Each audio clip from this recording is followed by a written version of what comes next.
नमस्कार, मैं नाज़मीन खान और आप देख रहे हैं SPN 9 न्यूज।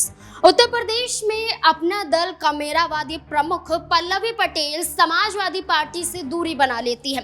समाजवादी पार्टी से अपना गठबंधन तोड़ देती हैं और AIMIM के साथ जुड़ जाती हैं।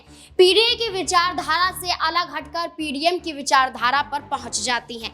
ये कहती हुई नजर आती हैं कि जो A फैक्टर था उसमें कंफ्यूजन बहुत समझ ही नहीं आ रहा था कि समाजवादी पार्टी किसे लेकर चल रही है।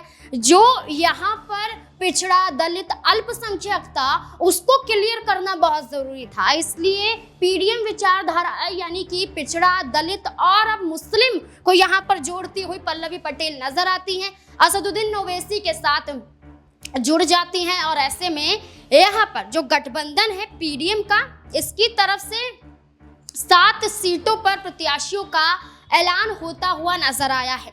AIMIM और अपना दल के गठबंधन की वजह से 7 सीटों पर यहाँ पर जो प्रत्याशियों का ऐलान हुआ है, उन सीटों की अगर हम चर्चा करें तो यहाँ पर बरेली आती है जिसमें श्री सुभाष पटेल, हाथरस आता है जिसमें जयवीर सिंह धनगर, फिरोजाबाद आता है जिसमें प्रेमदत्त बघेल, रायबरेली, फतेहपुर, भदोही, चंदौली, ये आते हैं 7 सीटें जिस पर प्रत्याशियों का ऐलान किया गया है।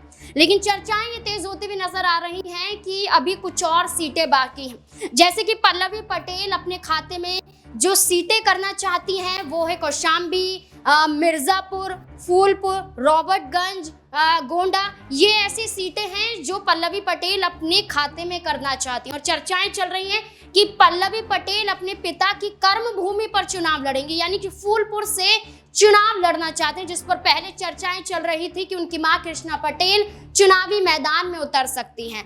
अब यहाँ पर जो तेज होती हुई बातें नजर आ रही हैं कि क्या वाकई पल्लवी पटेल फूलपुर से चुनाव लड़ती हुई नजर आएंगी? क्या समाजवादी पार्टी भारतीय जनता पार्टी को टक्कर देती हुई दिखाई देंगी? आपको क्या लगता है? कमेंट सेक्शन में जरूर बताएं। देखते रहें SPN 9 न्यूज। धन्यवाद।